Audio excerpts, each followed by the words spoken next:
បើសិនជាបងប្អូនចង់ជួយកូនឲ្យមានទំនុកចិត្តគ្រប់គ្រាន់ហើយអត់ងាយបាក់ទឹកចិត្តពេលដែលគេធំណាពាក់ព័ន្ធនឹងការសរសើរកូនបងប្អូន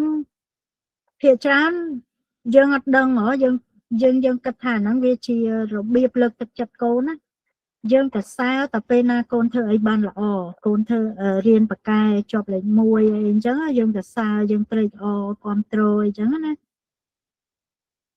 តែបើយើងទៅសើតែហ្នឹងណាវាអត់បានជួយកូនយើងទេពីព្រោះយើងកំពុងតែបង្រៀនគេថា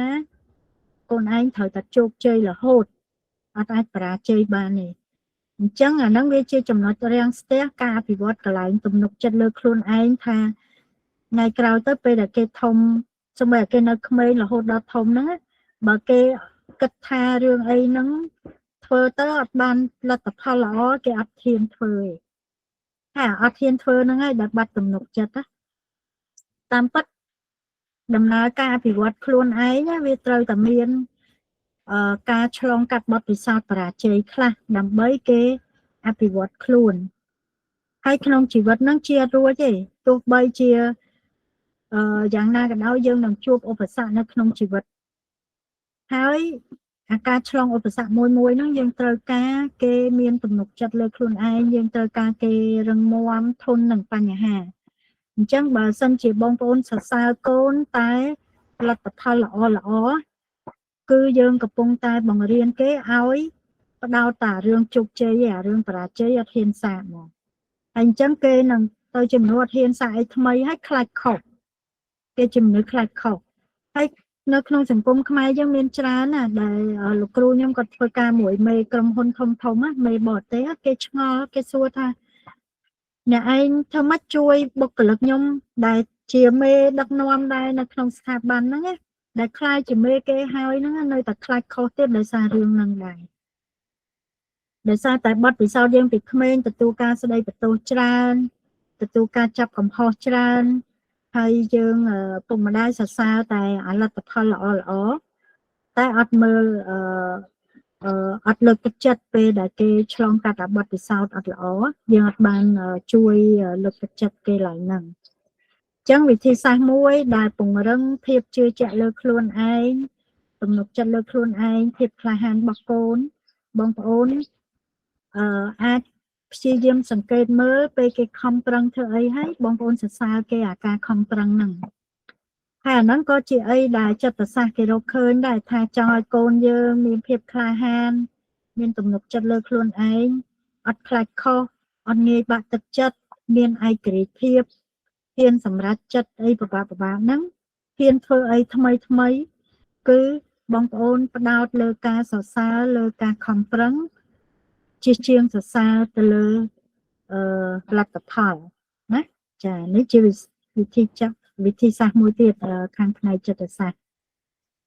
ហើយជួនកាលយើងមិនបាច់សរសើរថាអូខ្លួនឯង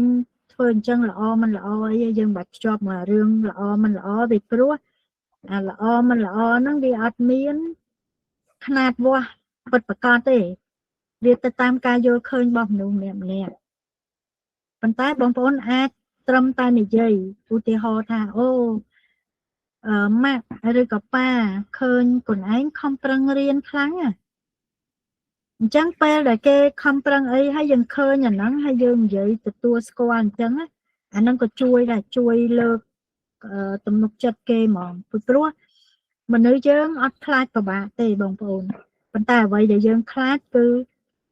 ខំប្រឹងហើយអត់បានទទួលការទទួលស្គាល់ការឲ្យតម្លៃហ្នឹងស័ក្តិសមនឹងការខំប្រឹងរបស់គេអ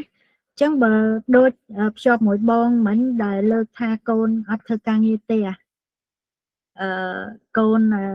ក៏ចាយលុយអត់សូវសមចាយអីចាអាហ្នឹងបងប្អូនអាចប្រើវិធីសាស្ត្រហ្នឹងដែរថាប៉ុន្តែយើងអត់ផ្ដោតទៅលើអាគេធ្វើខុសទេយើងផ្ដោតលើគេធ្វើត្រូវអាហ្នឹងតាមចិត្តសាស្ត្រគេហៅថា positive reinforce បានន័យថាយើងសង្កេតមើលអ្វីដែលគេធ្វើត្រូវហើយយើងនិយាយអ្វីដែលគេបានធ្វើជាការទទួលស្គាល់អញ្ចឹងទោះបីជាបងប្អូនអត់បានភ្ជាប់មួយថាល្អមិនល្អក៏ដោយ គ្រាន់តែបងប្អូននិយាយទទួលស្គាល់អីដែលគេខំប្រឹងធ្វើហ្នឹងគឺវាមានឥទ្ធិពលខ្លាំងមែនតើវាជួយឲ្យគេខំធ្វើទៀតពីព្រោះតាមចិត្តសាស្ត្រកូននឹងថាអូខ្ញុំខំប្រឹងហើយប៉ាម៉ាក់ខ្ញុំមើលឃើញចឹងដូចគ្នាដែរពេលការយើងនៅក្មេងដូចគ្នាពេលយើងខំប្រឹងធ្វើអីហើយប៉ាម៉ាក់យើងអត់ឃើញយើងអត់សុបាយចិត្តទេមែនទេបងប្អូនចឹងកូនរបស់យើងដូចគ្នា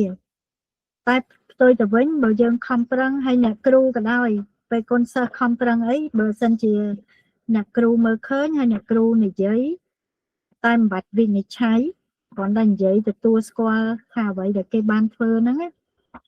ប៉ុណ្ណឹងគឺមានឥទ្ធិពលខ្លាំងហើយថ្ងៃក្រោយគេនឹងខំទៀតហើយហើយអីដែលគេធ្វើអត់បានល្អអីដែលគេធ្វើខុសហ្នឹងបើវាមិនជាបញ្ហាធ្ងន់ធ្ងរបងប្អូនធ្វើអត់ឃើញទៅតែបើសិនជាករណីហ្នឹងវាធ្ងន់យើងត្រូវការកែតម្រូវត្រូវការអប់រំចាអញ្ចឹង positive reinforce ហ្នឹងគឺយើងព្យាយាមសង្កេតមើលអ្វីដែលជាវិជ្ជមានហើយយើងនិយាយ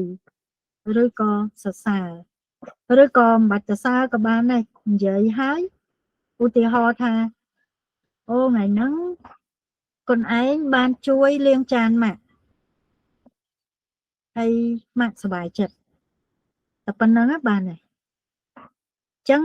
កូនគេទុកយើងដូចព្រះអញ្ចឹងបើគេដឹងថាព្រះសប្បាយចិត្តគេនឹងខំធ្វើទៀតហើយប៉ុន្តែតើតាអីដែលយើងនិយាយហ្នឹងចេញពីចិត្តមែនតើណាចានេះជាតិចនិចមួយបើបងប្អូនត្រូវការយកទៅប្រើជាមួយកូនលើកទឹកចិត្តឲ្យគេខំធ្វើអីដែលគេអត់ចង់ធ្វើលើកទឹកចិត្តឲ្យគេខំរៀនឲ្យគេ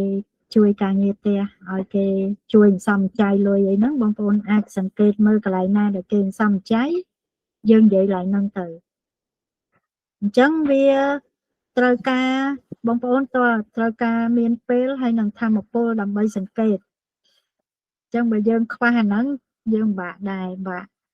បើយើងមើលអត់ឃើញយើងមិនដឹងទៅលើកនិយាយពីអីទេណាចា